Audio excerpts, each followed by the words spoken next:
आज सुप्रभात থেকে শ্রী শ্রী রাধা গোবিন্দের অষ্টকালীন স্মরণীয় অষ্টকালীন পদাবলী। এই অষ্টকালীন প্রথম পর্যায়ে হয়েছে জাগরণের রসদায়, এর আগে হয়ে গেছে ভগবান শ্রীকৃষ্ণ ভগবানের গোষ্ঠীরা, আর এই মধ্যাহ্নকালে এই মুহূর্তে আমরা সকলে একত্রিত হয়ে আস্বাদন করতে চলেছি শ্রী শ্রী রাধা গোবিন্দের মাধুর্য বর্ধিত লীলা, প্রেমময়ী রাধা রানী সূর্য পূজা।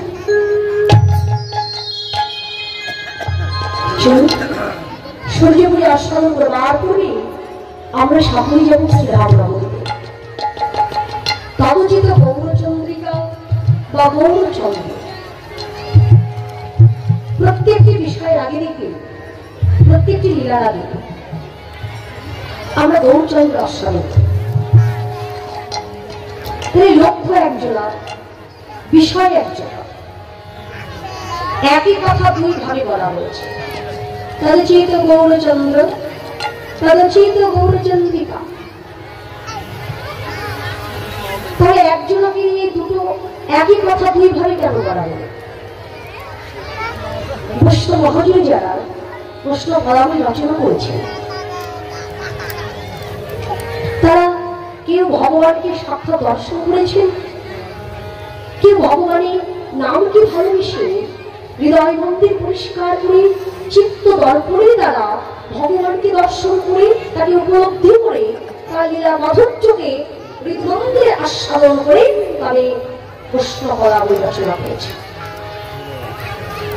যারা দর্শন করেছে বা যারা উপলব্ধি করেছে, তারা এটা পেয়েছে যে মহাপ্রভু তিনি সব সময় একইভাবে পরিপূর্ণ থাকতেন না। কখনো তিনি কৃষ্ণ ভাব, কখনো তিনি রাধা ভাব, আবার তিনি নিজে নিজেই কখনো ভক্ত ভাবে বিভাবিত হয়ে ভক্তের সঙ্গে নিজেকে জয় জয় রাধা কৃষ্ণ।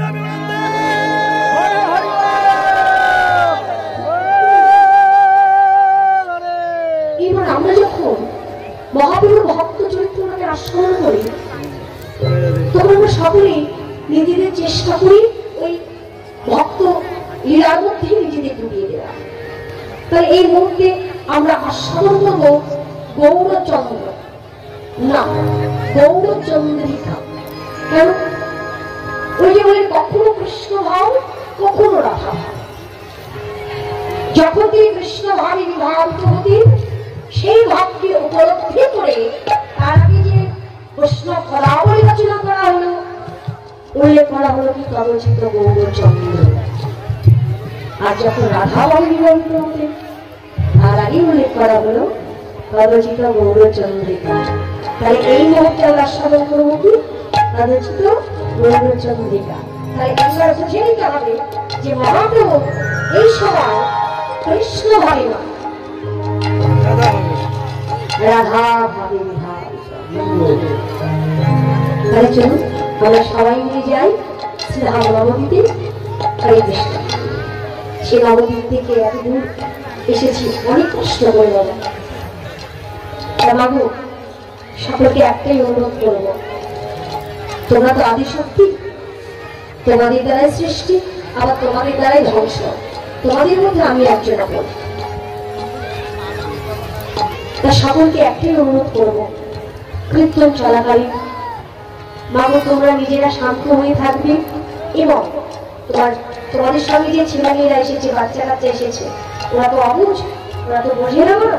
তোমাদের শান্ত হয়ে রাখবার দায়িত্ব কিন্তু তোমাদের দিলাম। কেমন? তোমরা শান্ত হয়ে থাকবে, ওরা যাতে শান্ত হয়ে থাকার চেষ্টা করে সেই দিকে তোমরা একটু লক্ষ্য রেখো। কেমন? হরে কৃষ্ণ।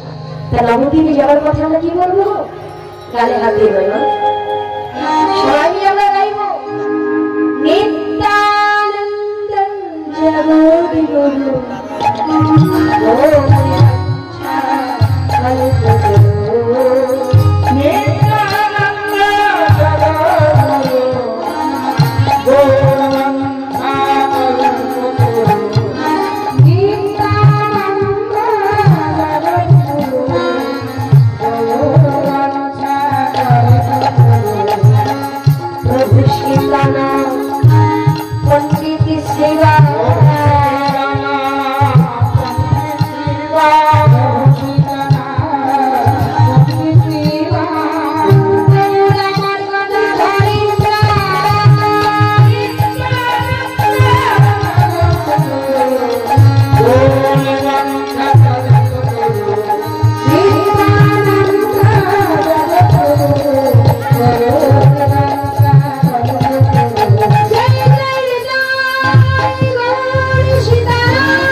emotion.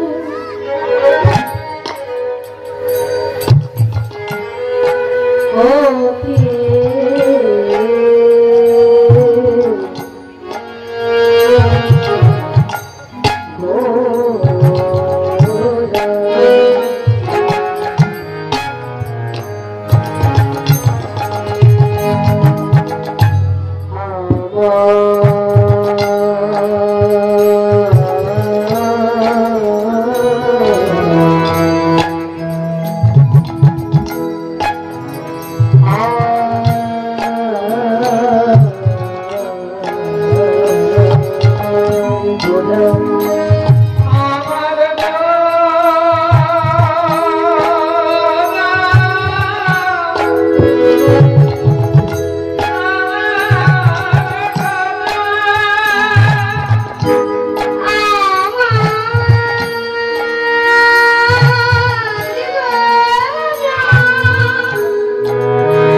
Mahashveta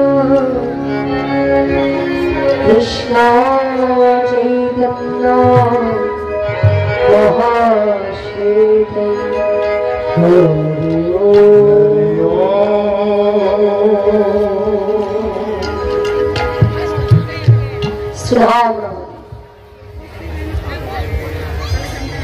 কলিযুগ পাবনব সংকীর্তন পিতা বহু সুন্দর,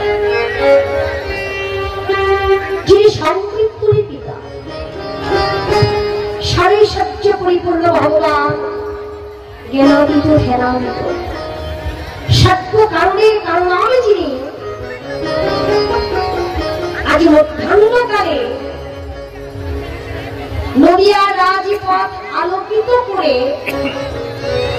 মহাপ্রভু যখন আজানম্বিত বাহু উত্তোলন করে দাঁড়িয়ে আছেন, বৈষ্ণব এক পাশে দাঁড়িয়ে আমার গৌরাঙ্গের মাধুর্যপূর্ণ রূপ দর্শন করে আজকে বর্ণনা করবেন।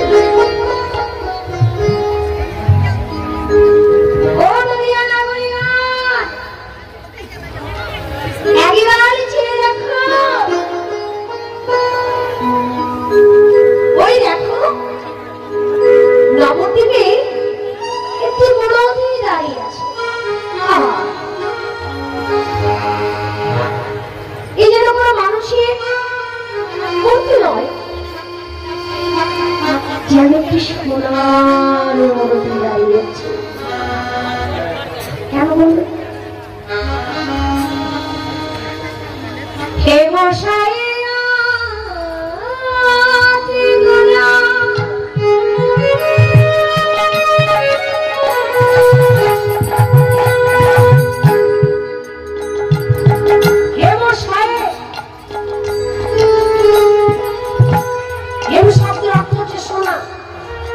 সবাই জানে সোনাকে কখন হেম বলা হয়।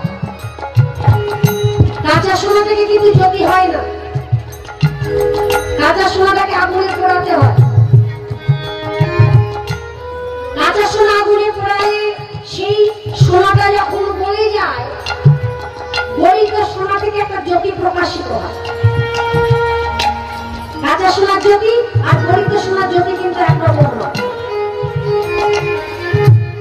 কাঁচা সোনার জ্যোতি একরকম, আর এই গলিত সোনা থেকে যে জ্যোতি প্রকাশিত হয় সেই জ্যোতিকে বলা হয় হেম। তাহলে কাঁচা সোনা গৌর নয়,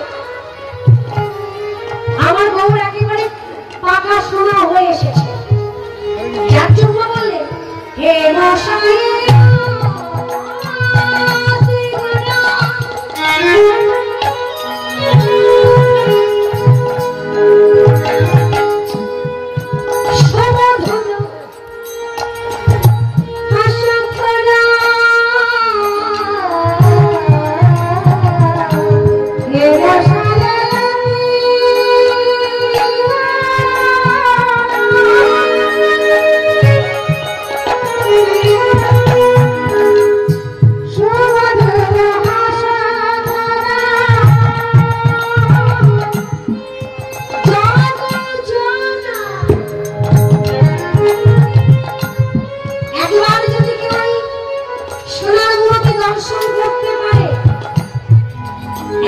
বলতে গেলে কি জানেন তো, আমাদের নবদ্বীপে সোনার গৌরাঙ্গ আছে।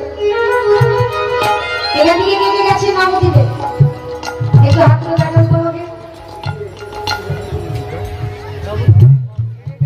নবদ্বীপে কে কে গেছে একটু হাত তুলে দেখান। নবদ্বীপে আসছি, জানেন কোথায়? এই নবদ্বীপের কথা বলছি না, ওই নবদ্বীপের কথা বলছি। ভারতবর্ষে যে নবদ্বীপ অবস্থা, সেখানে গেলে শুধু নবদ্বীপ দর্শন হয় না, সেখানে গেলে গৌরাঙ্গ দর্শন। সোনার গৌরাঙ্গ দাঁড়িয়ে আছে। অনেকে যারা গেছেন তারা দেখে এসেছেন যে সোনার গৌরাঙ্গ বাড়ি।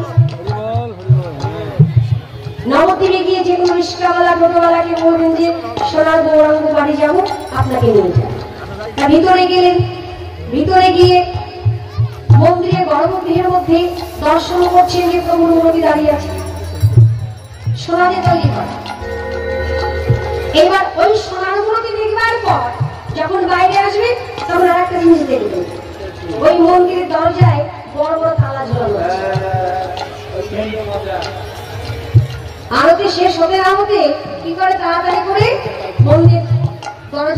তালা দিয়ে দেওয়া হয়। কেন? কারণ ওই যে সোনা দিয়ে তৈরি করা মূর্তিটা, আমার গৌরাঙ্গের ওই মূর্তিটা প্রাকৃত জগতের সোনা দিয়ে তৈরি। ওই সোনার প্রতি একবার যদি কারো দৃষ্টি পড়ে, তার কি হবে? সঙ্গে সঙ্গে দেহের মধ্যে লোভ, লালসা, হিংসা, নিন্দা, কামনা, বাসনা একবারে সবকিছু একসঙ্গে জেগে